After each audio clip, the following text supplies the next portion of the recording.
Mes parents m'ont mise à la porte en jetant mes affaires et en m'humiliant publiquement.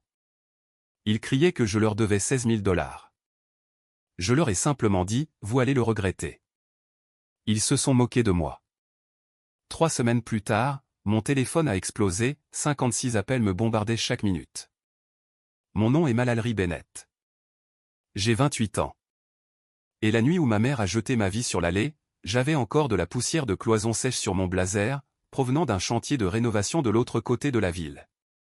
Je venais de finir une journée de 14 heures, à ajuster les plans d'éclairage pour un théâtre restauré des années 1920. Et tout ce que je voulais, c'était prendre une douche, répondre à 2 emails, et aller me coucher. Au lieu de cela, j'ai tourné dans le cul-de-sac de mes parents et j'ai vu mes vêtements, mes carnets de croquis, mon support d'ordinateur portable, mes manteaux d'hiver, mes certificats encadrés, et la moitié de mon enfance, déversés sur le béton comme la plus horrible vente de garage du monde. Mon père se tenait à côté du garage avec un mégaphone, comme s'il organisait un carnaval. « Attention tout le monde !» a-t-il crié. Nous sommes enfin en train de chasser notre fille paresseuse de 28 ans. Ma mère s'est agenouillée près de mes valises, traînant un pinceau dégoulinant sur le tissu, écrivant des lettres épaisses en rouge. Pathétique. Ma sœur cadette riait, tandis qu'elle scotchait des panneaux en carton sur des chaises pliantes, au bord de l'allée. Des vieilleries gratuites d'une sangsue inutile. Les voisins ont ralenti leur voiture. Quelqu'un, de l'autre côté de la rue, a levé un téléphone et a commencé à enregistrer. Puis ma mère a brandi le mégaphone et a hurlé la phrase qu'elle voulait que tout le quartier se souvienne. Elle nous doit 16 000 $. Elle n'a rien apporté en 3 ans. Je n'ai pas pleuré. Je n'ai pas supplié. Je suis resté là, juste assez longtemps, pour comprendre que cela était planifié, répété, et destiné à me briser en public. Alors, j'ai ramassé ce qui n'avait pas été brisé, j'ai chargé ma voiture en silence, et quand je les ai finalement regardés, j'ai dit, ce n'est pas fini. Vous allez regretter cette nuit. Ils ont ri si fort que ma mère a dû essuyer des larmes de son visage. Avec quoi, a-t-elle hurlé. Que pourrais-tu bien faire? Échec. Avant de vous raconter ce qui s'est passé 3 semaines plus tard, et pourquoi mon téléphone a commencé à exploser si fort que j'ai dû le jeter, face contre terre, dans un évier, dites-moi ceci. Quelle heure est-il chez vous en ce moment? Et d'où regardez-vous? Je veux voir jusqu'où cette histoire voyage. J'ai passé cette première nuit dans ma voiture, derrière une épicerie ouverte 24 heures sur 24, garée sous une lumière vacillante, avec le siège arrière, rempli à craquer, de ma vie. À 2 heures du matin, une fois l'adrénaline retombée, j'ai commencé à faire l'inventaire avec la lampe torche de mon téléphone, 3 cadres brisés, une tablette fissurée, 2 valises imbibées de peinture, ma mallette à dessin pliée au coin, une boîte en velours contenant la bague de ma grand-mère, vide. Cette bague manquante m'a plus touché que le mégaphone. Au lever du soleil, j'étais dans un motel, près d'Indépendance Boulevard, avec mes vêtements empilés sur une chaise et un mal de tête lancinant derrière les yeux. C'est à ce moment-là que j'ai enfin regardé la vidéo que ma sœur avait postée. Elle avait diffusé le tout en direct, non pas secrètement, mais fièrement. Elle était là, balayant mes affaires comme une journaliste sur les lieux d'une catastrophe, zoomant pendant que ma mère criait à propos de la dette, et que mon père me traitait de paresseuse, gâtée et inutile. Des milliers de vues avaient déjà afflué parce que les gens adorent une lapidation publique quand elle est présentée comme de l'amour difficile. Ce matin-là, les noms ont enfin cessé d'être maman, papa, et ma sœur dans ma tête et sont devenus ce qu'ils étaient vraiment. Denise Bennett, Grande Bennett et Brooke Bennett. 3 personnes qui savaient exactement quelle blessure infliger, car elles avaient passé 28 ans à étudier où je me meurtrissais le plus facilement. Le mensonge qu'ils avaient raconté au quartier, selon lequel je leur devais 16 000 $ et n'avais rien contribué en 3 ans, était presque amusant si ce n'était pas si dangereux. J'avais payé plus que cela pour la maison. Discrètement, car Denise présentait toujours ses exigences comme des urgences familiales, la réparation du système de chauffage, ventilation et climatisation, les taxes foncières, le déficit de frais de scolarité de Brooke un semestre, un rattrapage temporaire des services publics qui, d'une manière ou d'une autre, ne prenait jamais fin. Il disait que je vivais là gratuitement, mais mon compte courant racontait une autre histoire. Je le savais, car je suis le genre de personne qui tient des feuilles de calcul pour tout. Des formations professionnelles. Quand vous passez vos journées à calculer les angles d'éclairage, les charges de luminaire et les budgets de restauration, vous devenez très doué pour conserver les reçus. À midi, j'avais réservé un entrepôt, loué un petit studio meublé avec un bail mensuel, et appelé la seule personne en qui j'avais confiance pour ne pas me dire de me calmer. Regan Cole était ma meilleure amie depuis le collège communautaire, bien avant que je ne devienne conceptrice d'éclairage architectural, et bien avant qu'elle ne devienne productrice d'investigation locale pour une chaîne de télévision régionale. Elle ne m'a pas demandé si j'avais, d'une manière ou d'une autre, causé cela. Elle a écouté la vidéo une fois, est restée silencieuse pendant 5 secondes, et a dit, Mallory, garde tout. Publication, SMS, virement bancaire, chaque message vocal. Ta famille ne t'a pas seulement humilié, elle a bâti un dossier. Elle est venue avec du café froid, du ruban adhésif, et la première phrase qui m'a fait me sentir à nouveau humaine, tu n'es pas folle et tu n'es pas la méchante de leur version. Puis elle a ajouté la partie qui a tout changé. De plus, la diffusion en direct de Brooke a capturé plus qu'il ne le réalise. Votre mère a admis le montant exact à la caméra. Si ce chiffre est faux, nous pouvons le prouver.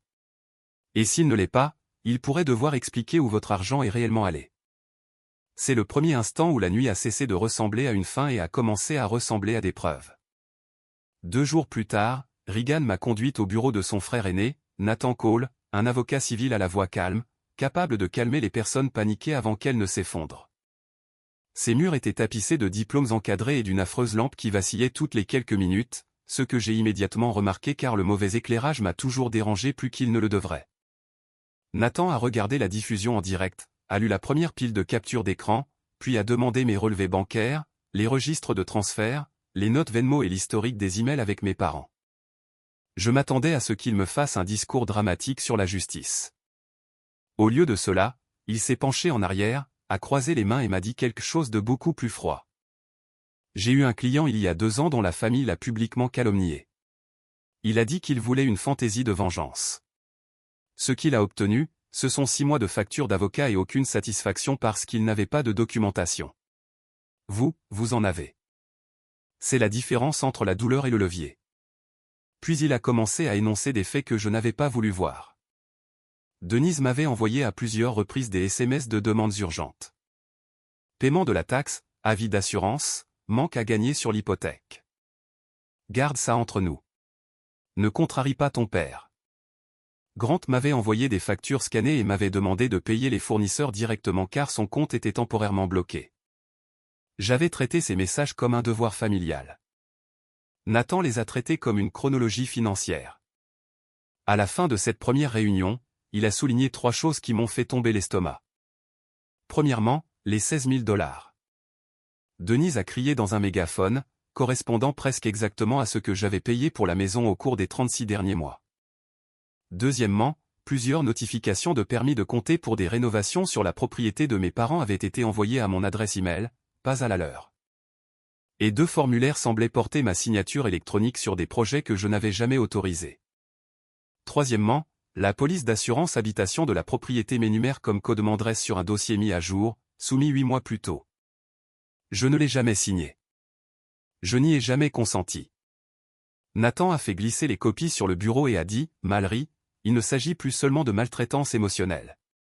Cela pourrait impliquer la fraude, la fausse déclaration et la diffamation, mais j'ai besoin que vous compreniez quelque chose avant que nous ne bougions. Je pensais qu'il allait me dire que ce serait laid. Au lieu de cela, il a dit, si j'envoie des lettres, si nous consultons les dossiers, si nous contactons la banque, votre famille pourrait perdre l'accès à l'argent, au crédit, et peut-être même à cette maison. Une fois que cela commence, il n'est plus question de prétendre que ce n'était qu'un désaccord familial. Êtes-vous prête à cela? Il aurait dû me falloir plus de temps pour répondre. Ils étaient toujours ma famille.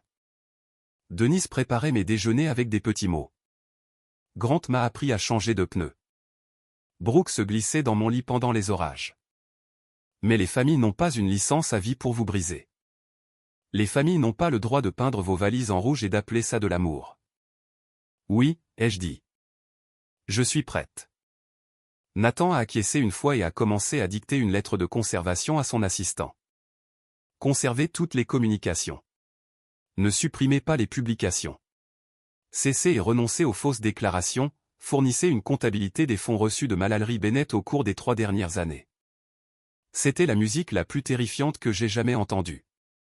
Cette nuit-là, je me suis assise sur le sol de mon nouveau studio, mangeant des nouilles à emporter dans le carton et fixant une pile de reçus étalés autour de moi comme des cartes dans un jeu truqué.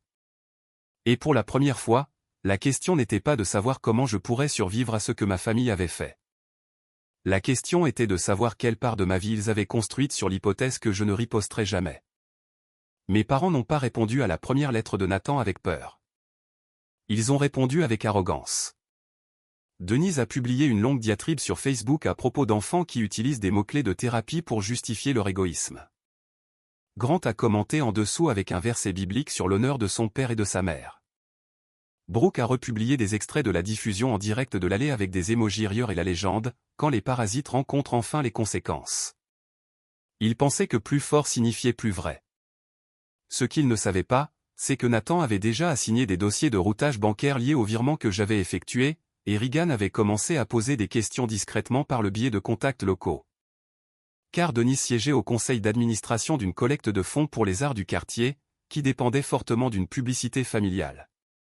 Une semaine après l'incident de l'allée, Denise s'est présentée à cette collecte de fonds, vêtue d'une robe fourreau bleu marine et d'un sourire de martyr, prête à recueillir les compliments sur la résilience et la maternité.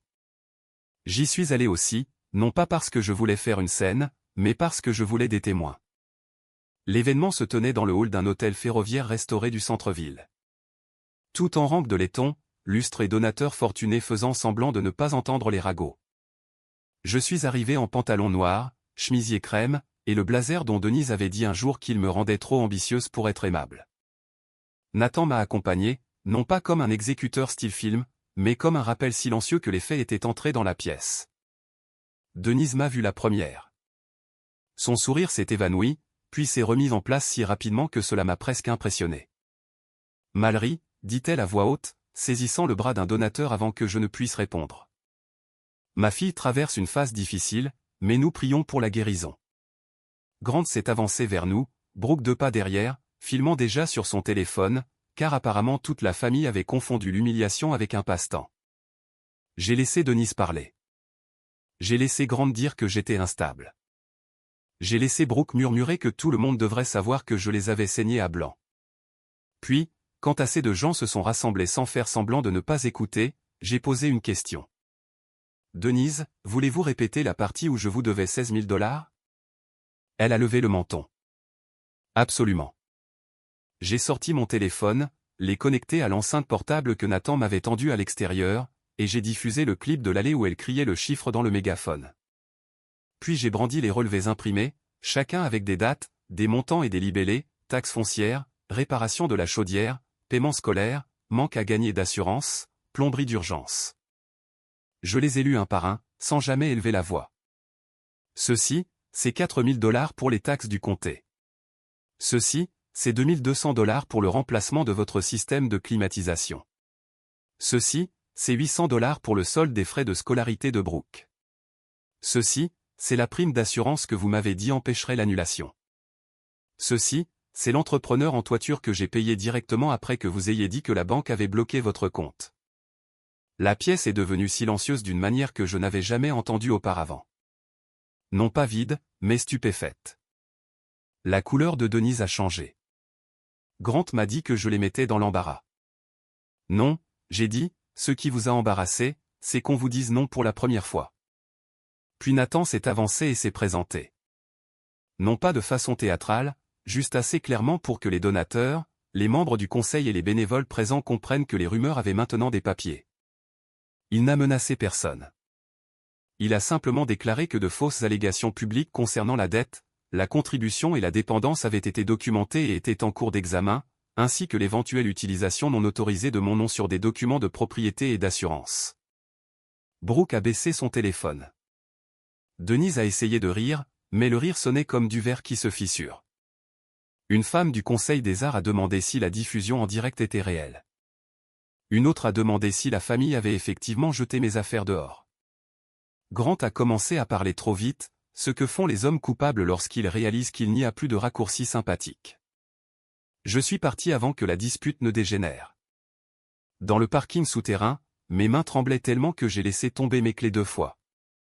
Nathan les a ramassées, les a placées dans ma paume, et a dit, ce n'était pas une vengeance. C'était une correction. La vengeance, c'est ce qui arrive quand les institutions commencent à se soucier. 3 jours plus tard, le conseil d'administration de la collecte de fonds a suspendu Denise en attendant un examen. 2 sponsors se sont retirés, et ma famille ne comprenait toujours pas que le pire n'avait même pas commencé. La guerre des réseaux sociaux a explosé exactement comme Nathan l'avait prédit.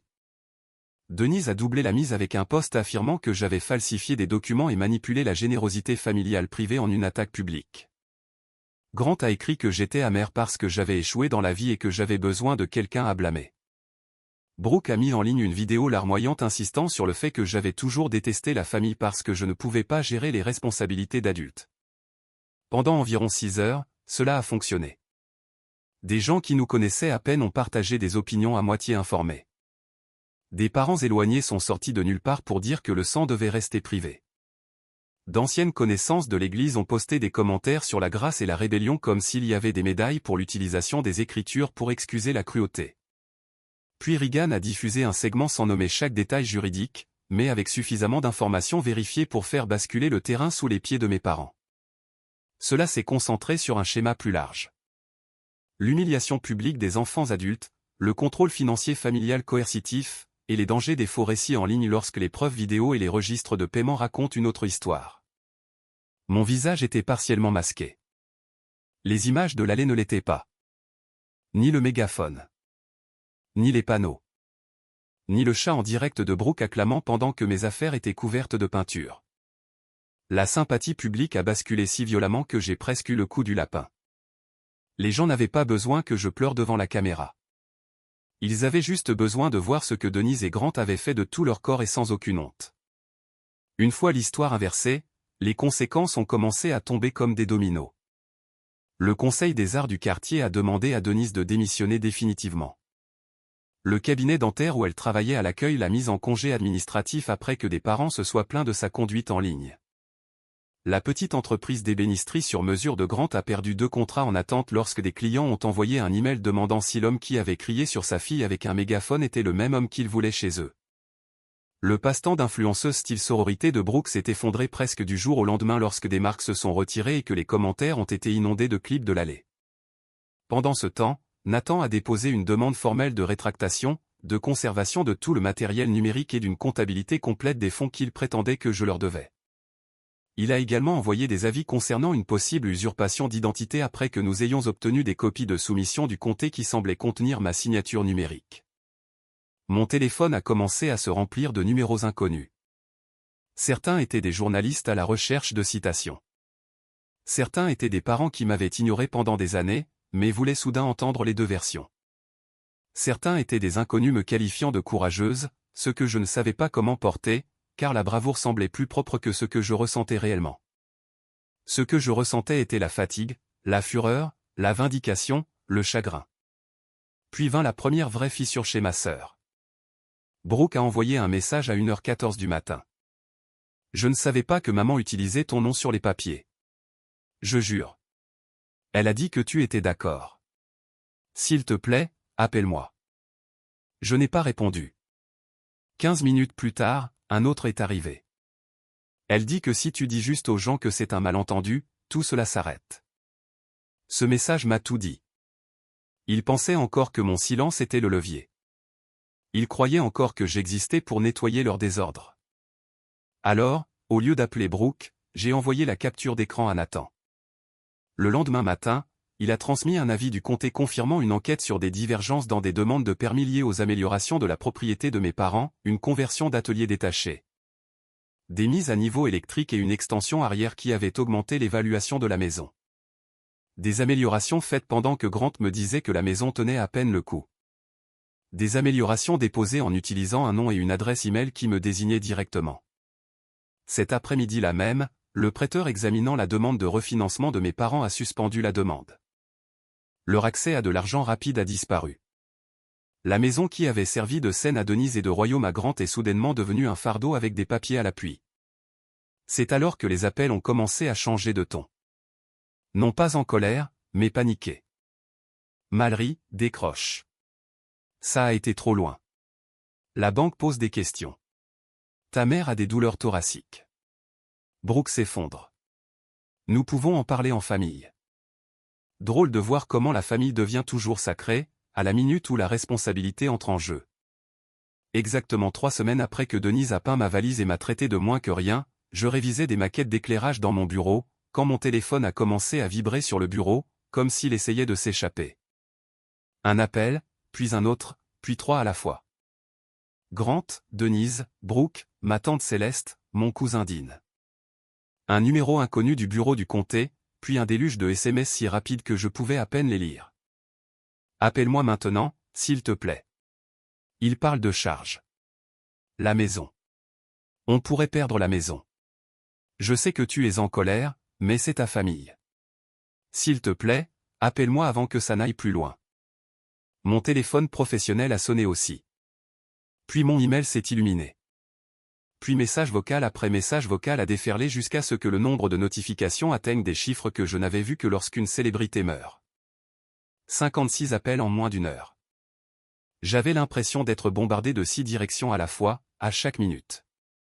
J'ai porté le téléphone à la salle de repos, allumé le robinet, et les posé face contre terre, près du lavabo, car l'entendre vibrer contre le comptoir me faisait me sentir piégé dans un nid de frelons. Nathan m'avait dit de ne répondre à personne tant qu'il n'aurait pas examiné les derniers documents. Quand il a appelé de sa ligne directe, sa voix était calme, de cette manière que les avocats utilisent quand quelque chose est soit très mauvais, soit très bon, selon le côté du bureau où l'on est assis. Mallory, a-t-il dit, l'assureur a ouvert un examen pour fraude parce que vos parents ont essayé de faire référence à votre statut de codemandresse lors d'une mise à jour de réclamation, et vous avez contesté ce statut par écrit. L'enquête du comté a également confirmé des données IP discordantes sur 2 soumissions de permis, et le prêteur demande des explications concernant les transferts financiers récents par rapport aux allégations publiques selon lesquelles vous étiez une débitrice dépendante. Leur refinancement est gelé. C'est donc pour ça qu'il panique, ai-je dit. C'est une partie de la raison, a-t-il répondu. Il y a plus. L'employeur de Denise l'a licencié ce matin après un examen de sa conduite. Le plus gros client commercial de Grant a interrompu tous les travaux jusqu'à ce que cela soit réglé. Et Brooke, eh bien, Brooke est peut-être la seule qui comprend vraiment à quel point c'est grave. 1 heure plus tard, Brooke lui a donné raison en se présentant devant mon immeuble de bureau, sans maquillage, les yeux gonflés, et sans l'arrogance de l'allée. Elle paraissait plus jeune que je ne l'avais vue depuis des années, moins le masque de la famille, et plus une jeune femme de 23 ans qui avait enfin réalisé que la cruauté ne reste pas amusante quand elle se retourne contre vous. Je l'ai rencontrée en bas, dans le hall, car je refusais de laisser mon chaos entrer dans le lieu de travail que j'avais tant lutté pour construire. Je ne suis pas là pour maman, a-t-elle dit avant même que je ne parle. Je suis là parce que papa ne cesse de dire que tu peux arranger ça si tu leur dis juste que tu as approuvé l'assurance et les papiers. L'as-tu fait? Non. Son visage s'est replié sur lui-même. Alors maman nous a menti à tous. Brooke, ai-je dit doucement. Maman n'a pas seulement menti. Elle m'a utilisé, et tu l'as filmé pendant qu'elle le faisait. Cela a fait mouche. Elle s'est assise lourdement sur le banc du hall et a couvert sa bouche. Entre les larmes, des morceaux ont finalement émergé.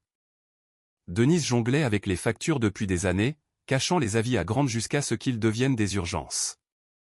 Grant, désespéré de maintenir les apparences, approuvait des raccourcis douteux chaque fois qu'un formulaire bancaire ou une échéance d'entrepreneur approchait trop. Brooke était au courant de la diffusion en direct et du coup de publicité humiliant, mais pas des papiers à mon nom. Elle pensait qu'il me forçait à partir pour m'enseigner la responsabilité. Elle avait vraiment cru à leur scénario. J'aurais dû me sentir satisfaite. Au lieu de cela, je me sentais fatigué jusqu'aux os. C'est ce que font les familles toxiques. Elles distribuent des rôles jusqu'à ce que tout le monde oublie qu'ils les choisissent. Le bouc émissaire, la mère héroïne, le père bruyant, l'enfant prodige, le parent pacificateur. Brooke n'était pas innocente, mais elle n'était pas non plus l'architecte. C'était Denise. Et Denise a finalement appelé d'un numéro que je ne reconnaissais pas, laissant un message vocal tellement dépouillé de fierté qu'il sonnait presque comme celui d'une étrangère. Mallory, s'il te plaît. Il parle d'accusation. La maison. Nous pourrions perdre la maison. Je sais que tu es en colère, mais c'est ta famille. S'il te plaît, appelle-moi avant que ça n'aille plus loin. Je l'ai écouté une fois, puis je l'ai envoyé à Nathan. Ce soir-là, il a proposé une dernière réunion contrôlée, en terrain neutre, avec toutes les communications documentées. Non pas pour la réconciliation, mais pour les conditions. Pour la première fois de ma vie, ma famille voulait quelque chose de moi assez fort pour entendre le mot « non ». Nous nous sommes rencontrés dans une salle de conférence au bureau de Nathan le lendemain matin. Pas de public de café, pas de donateurs de levée de fonds, pas de voisins faisant semblant de ne pas regarder, juste des lumières fluorescentes, un bloc-notes légal, une boîte de mouchoirs que personne n'a touché.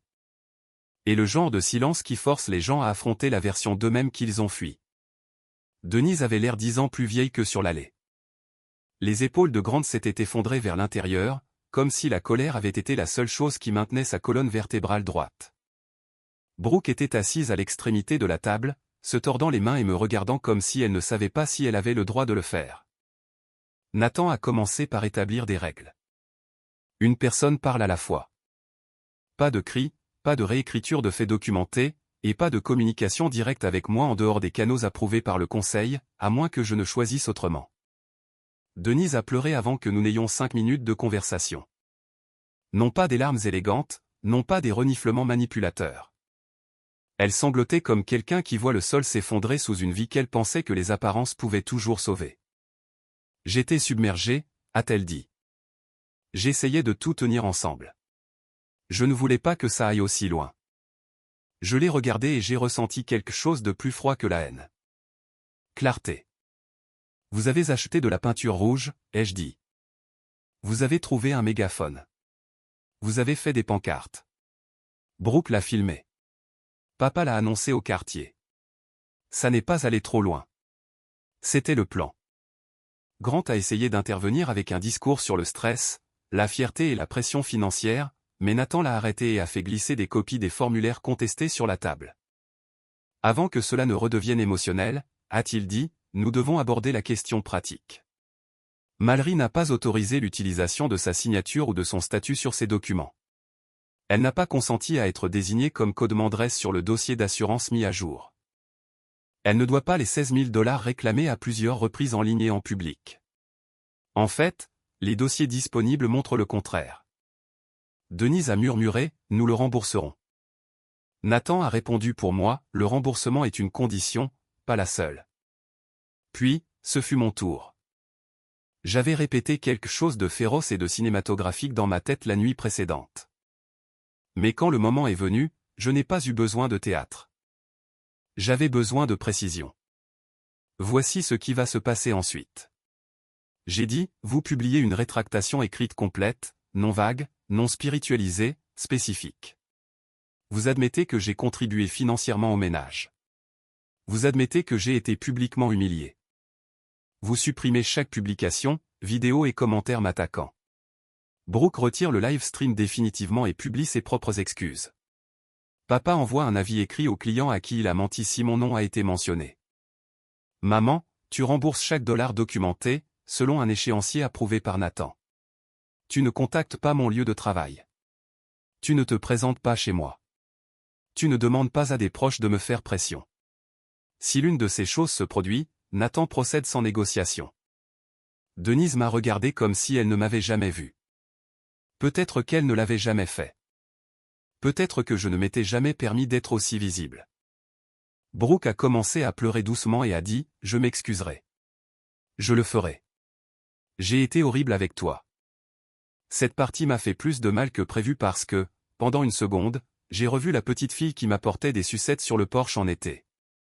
Tu l'étais, ai-je dit, et je ne suis pas prête à te faciliter la tâche. Grant a demandé si j'étais vraiment prête à laisser la famille se déchirer pour un malentendu. J'ai presque ri. Non, j'ai dit, la famille s'est déchirée la nuit où vous avez fait un spectacle en me jetant. Je refuse juste d'être enterré sous elle. Il y a un moment où les personnes manipulatrices réalisent que la culpabilité ne fonctionne plus. Où l'on peut physiquement voir la stratégie mourir dans leurs yeux.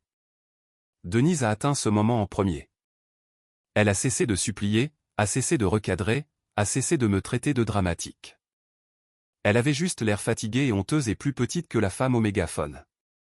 Et si nous faisons tout, a-t-elle demandé. Que se passe-t-il alors?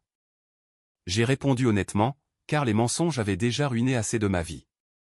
Alors, Peut-être qu'un jour je cesserai de sursauter quand mon téléphone sonne. Peut-être qu'un jour je me souviendrai de vous sans entendre une foule rire. Peut-être qu'un jour je déciderai s'il reste quelque chose à reconstruire, mais cela n'arrivera pas parce que vous êtes ma famille. Cela n'arrivera que si vous devenez en sécurité. À la fin de la réunion, Denise avait accepté de démissionner du dernier comité communautaire auquel elle s'accrochait encore, de publier la rétractation et de commencer le remboursement.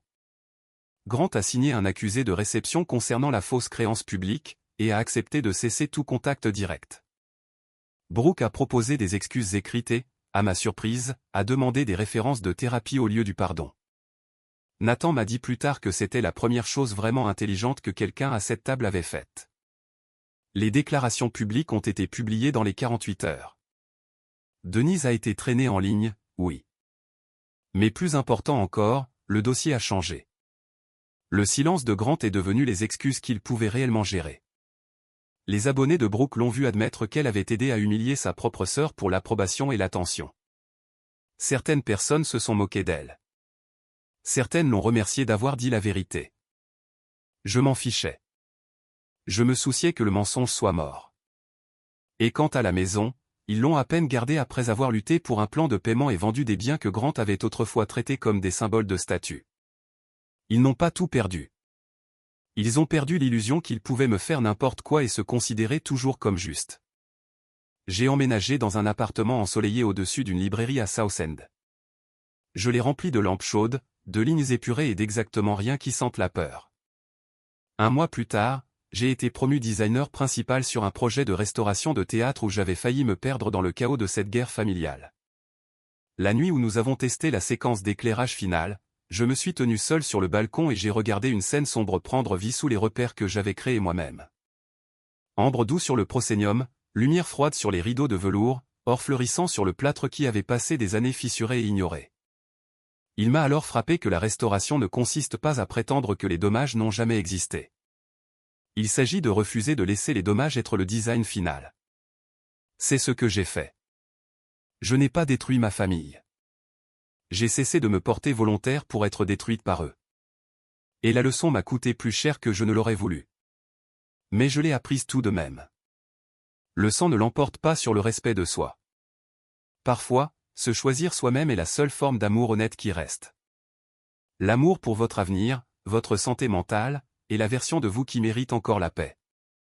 Alors, si votre propre famille vous a déjà fait vous sentir comme un fardeau, comme une dette, comme une erreur qu'il pouvait traîner dans la rue et étiqueter comme inutile, rappelez-vous ceci.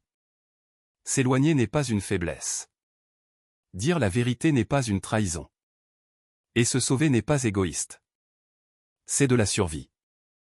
Si vous aviez été assis dans cette salle de conférence, regardant les personnes qui vous ont brisé et réalisant enfin que vous n'aviez plus besoin de leur permission pour guérir, auriez-vous choisi eux ou vous-même? À mon avis, cette histoire est puissante parce qu'elle montre que les blessures les plus profondes proviennent souvent des personnes les plus proches de nous. Ce qui a rendu la réponse de Mallory si satisfaisante, ce n'était pas la vengeance seule, mais le fait qu'elle ait choisi la vérité, le respect de soi et la responsabilité plutôt que le chaos. C'est ce qui rend cette histoire significative plutôt que simplement dramatique. Parfois, s'éloigner est la chose la plus courageuse qu'une personne puisse faire. Si vous aviez été à la place de Mallory, auriez-vous pardonné à votre famille après que la vérité ait éclaté, ou auriez-vous choisi de couper les ponts complètement?